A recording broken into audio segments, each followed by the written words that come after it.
I did want to talk a little bit about the primary soul families and the secondary soul families. If we could get a little bit of elaboration in a way that people might be able to understand a little bit exactly how we belong to these and how we might recognize them if we come across others that are a part of it face to face in our daily life.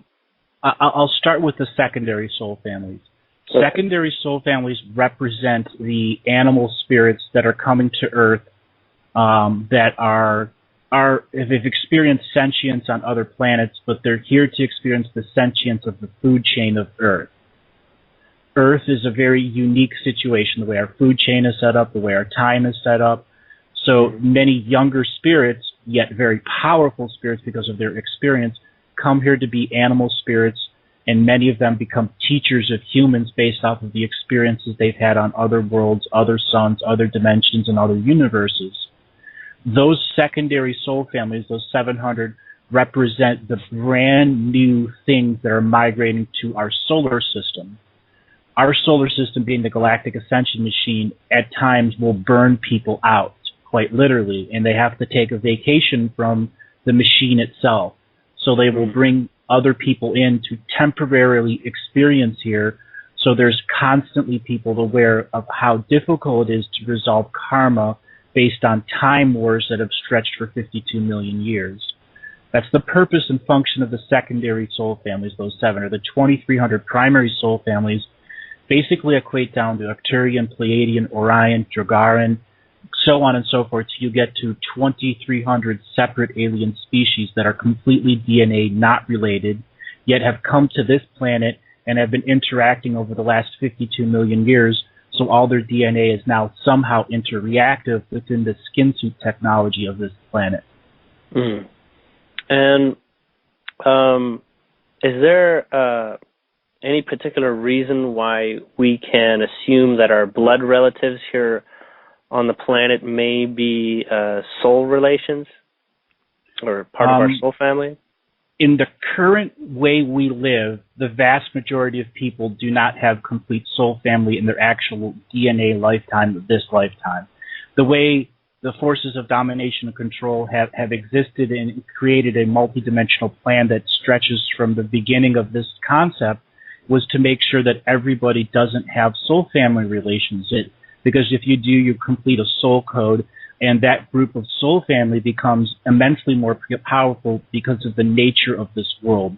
It's a true free-willed world, a true co-creating world with a planetary sentience it's a true seventh dimension sentience, yet there's technology and incarnation patterns that have totally limited to a third-dimensional reality. So could you say that part of our goals in our lifetimes, and probably those listening to this, would be to reconnect with those that are part of our soul family so we can develop our effectiveness? Absolutely, and that's what the event is about. Soul families coming through their separations of density and finding each other and expressing soul codes. Soul codes are the entirety of other solar systems that you've lived in. As I said earlier, to go to another world, another sun, you have to have DNA family relations or soul relations, and those represents the codes of you living someplace else. Because we are all come from other places to here, we all bring our codes of all the different dramatic lines that have been interacting with the 27 to 42 different galaxies that are intertwined into the pollution of drama that's been created from the 66 prime lines of drama. So, okay, on the note of Stargate travel, how is it that we have all those beings that are in our solar system right now who, as I sort of understand it, were not here not too long ago, who actually have come here recently? How did they come here? Did they come here through the Stargate system, or did they take the long way around and slowly got themselves over here? The answer is both. There is a migration pattern, a physical migration of three-dimensional, fourth-dimensional beings, as well as soul-related beings. The way the rest of the universe functions is there is always a recognition in commerce of the soul traveling.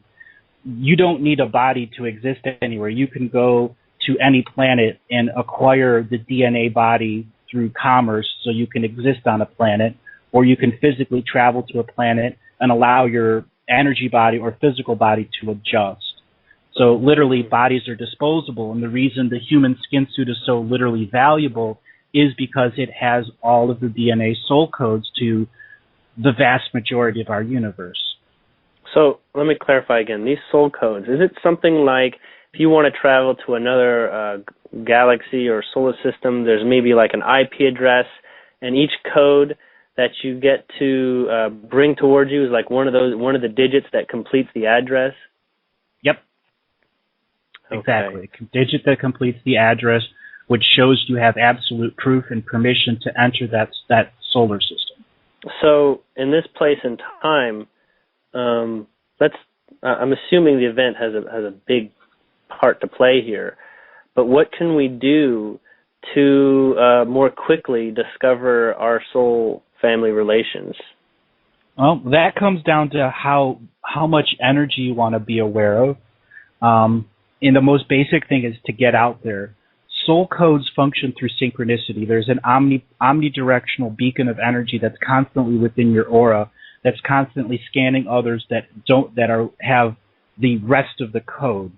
When the Council of 12 was set up here, there was an action put into everyone's DNA that through the birth canal function, that there would be a small beacon through your crown chakra that would be looking for other peoples that you can complete soul codes, because the purpose of the Council of 12 was to make 2,300 species into a single DNA skin suit that all different species can function with.